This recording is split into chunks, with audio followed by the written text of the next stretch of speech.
I went to the doctors the other day, and not only have I got diabetes, he tells me I've got high blood pressure as well. So I'm now on tablets for high blood pressure. Watching the game yesterday is not good for high blood pressure, and I'm wondering where the source of my high blood pressure comes from. Look no further than supporting Tottenham Hotspur, because what a day, what a game, what a nightmare. So I guess before the game, I said to the guys I was with, not expecting anything out of this game. I think it's going to be a real tough one. And if we end up losing 3-0, I wouldn't be shocked. I based that on the fact that we have just been struggling all season, as we know, and I just have this horrible feeling about not sort of getting anywhere, not moving anything further forward. I can't understand what we can actually do to make a difference apart from work harder, play harder, you know, that kind of stuff, you know, show some desire and some passion. Because ultimately, Ryan Mason can't really change the formation because the players we've got are set for a certain formation. We've still got injuries to our key players, so that, you know, he can't really bring anyone different in, make anything that much different from what it currently is. So we're kind of forced to play the same system and so on. So the only thing that's really going to change, or really he could change, is maybe the desire and the heart of the players. So we kick off to that famous, the famous Anfield atmosphere, and I'm looking at it and I'm thinking, oh, we're not doing all right. You know, a minute's gone, we're not 1-0 down, and then before you know it, boom, 1-0 down. Here we go, 2-0 down. Oh my God, 3-0 down. My prediction has come true in the space of 15 minutes, and this could be a very, very long day. So again, we're just caught static, standing around. Porro at fault for the first one. Penalty, Romero. I get it, you're making a challenge, but that kind of challenge in the penalty area, that's a big risk, especially at Anfield. You know, there are grounds where you can't do that kind of thing and get away with it. Anfield is one of them. You know, whatever Liverpool fans want to tell you, you're not going to get a kind of decision, get away with that sort of thing there. And for me, it was a penalty all day long. And he does that all the time. He's either caught between two things. He either stands off and does nothing, or dives in and creates havoc, causing a penalty in that way. Now, I'm a fan of Romero. I like his heart and I like his desire and stuff. I don't feel like he's been the same player since he came back from the World Cup. But at the same time, the idea of not having him in there terrifies me even more. So before you know it, you're 3-0 down, and it's looking really, really bleak. Jesus Christ, mate, it's all that exhaust out. Anyway, I'm sitting there watching it, and I'm getting, you know, more and more frustrated, more and more bored. And you know, every time we had the ball, Liverpool were on us, chasing it down. As soon as Liverpool had the ball, which was a lot, we just stood off. We just stand off, and we do this all the time, inviting that pressure. But we are not good enough. We are not good enough to invite pressure. And so it just frustrates me massively that we kind of sit there and we watch, and we don't press and we don't push and we don't probe. Because what happens is that when we're being pushed, when we're being probed, when we're being challenged, what happens is the players are under pressure, they have very little confidence, and so they make stupid passes, or they kick it long which then goes to their player and invites more pressure, or it goes out of play, or whatever.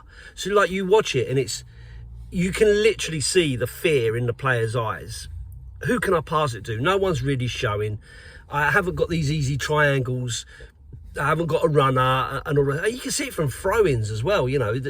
Porro's standing like, who am I throwing it to? There's no one to throw it to because they're all just hiding. And the pressure is just there. And Conte was right. We don't handle pressure. We can't handle the pressure and the stress of it. And so all that happens is across the back, across the middle, and ultimately you play those stupid passes that leads to a mistake or leads to a long ball that invites pressure, and you're back to square one. So really, really, really disappointing, really hard to take when you're sitting there just watching this unfold in front of you. Now, credit where credit's due. Credit where credit's due. When we played passes, when we actually moved, around the pitch and moved the ball quickly, we created opportunities.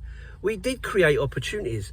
And for me, getting, all that back, 3-1, 3-2, obviously Kane, obviously Son, even though Son's having a terrible season, he's still putting the ball in the back of the net. So when we're calling for him to be, taken off, you got to be careful about that because he just pops up with a goal, and you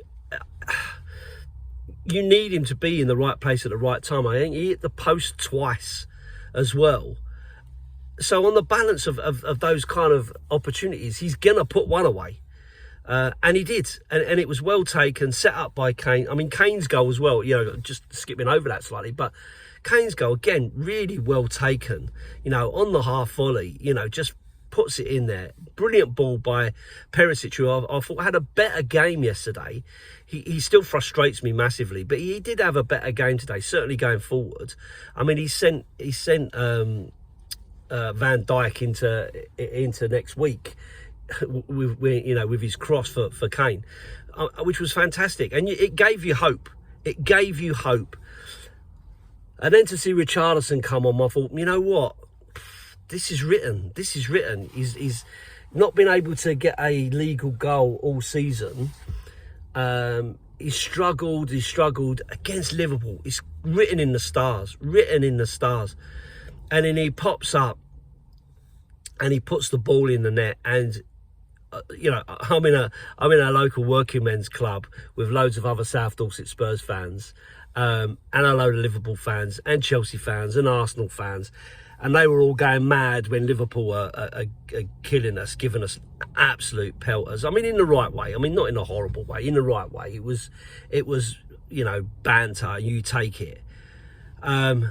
When that went in, we went absolutely ballistic, mental, jumping. Even me, I'm jumping up and down, screaming like a loon. To come back from 3-0 down to a 3-3 draw was, absolutely fantastic at Anfield. Bearing in mind we've had, 2 wins there in 31 years. So I mean, you're not likely to keep getting decent results there. So to gift them 3 goals like that and then come back was absolutely crazy, but from the high to that absolute despair, as soon as Lucas played that ball back, you just knew what was coming. And again, the club went mad, but for all the wrong reasons, and we are coming away with absolutely nothing after showing some desire and some heart and some decent play. There were little bits of decent play in that, so you kind of think to yourself, we're going in the right direction. I absolutely do not think Ryan Mason is the man. Definitely not. It's not what I'm looking for. I want someone who's going to instill some real confidence in the team, and help get better players when we need them, because we're going to need them to actually lead us somewhere. We can't just be happy with this situation. Am I happy that he's taken, from the work rate that he's got the guys doing? Yeah, if that's down to him. I'm not sure it is all down to him. I'm sure the players need to show some heart and some desire for themselves and for their families. But yeah, so ultimately, really disappointing. Really disappointing. I thought we were, on the balance of it, probably the better side in terms of opportunities and chances created. I can't not talk about the potential sending off. Listen, if that had been the other way around, I guarantee that Skip would have been sent off for that. Absolutely guarantee it. It is unfortunate. I don't think it was malicious.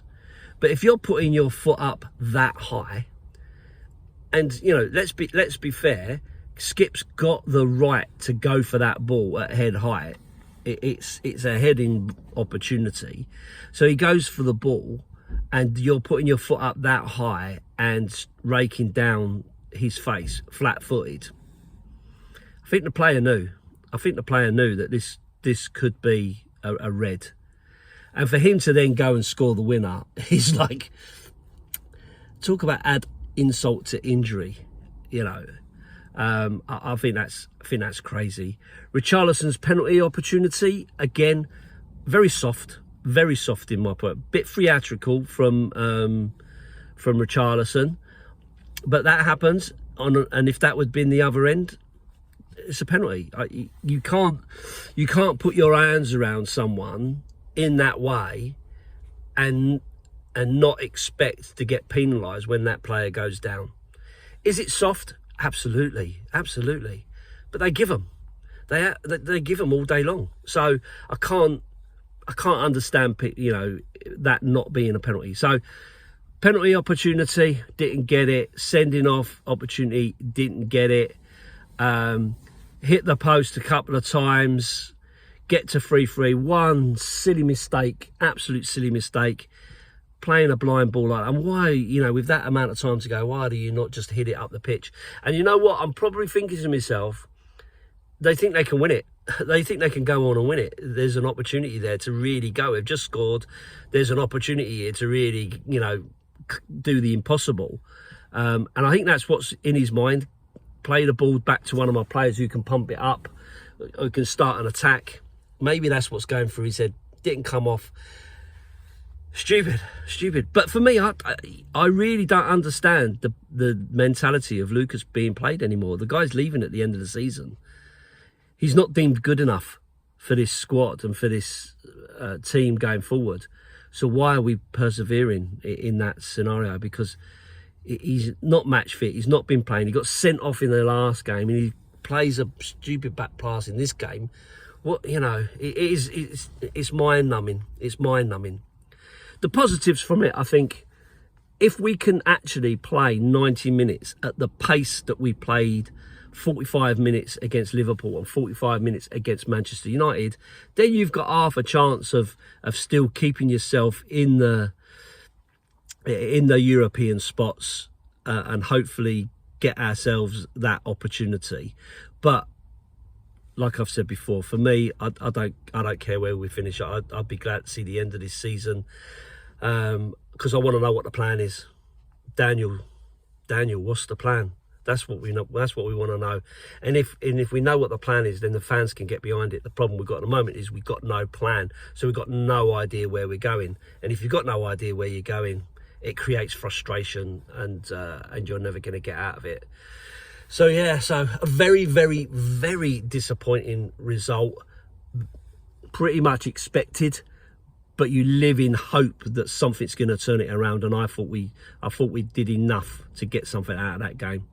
So that's the more disappointment, the fact that had we not played so badly in that first 15 minutes, things could have been a little bit better, and we could have had a third win in 31 years, which would have been amazing. But ultimately, it's not gonna be enough to get us anywhere, and it's not a season-defining game. It's just another game where we were unable to get anything out of it. So there you go. Such is life. We move on to the next one. Crystal Palace, who are playing pretty well, by the way. I won't be there. I'm on holiday, so I might be able to catch the game, and if I do, I will give you my views the day after. So anyway, I'll leave it there. Thanks for watching. Thanks for subscribing. Thanks for the likes and all that you guys have been putting in. The old subscriber count's going up fairly well at the moment. So thanks for that. It's nice to know. But yeah, thanks for everything. And I'll leave you there. Up the Spurs.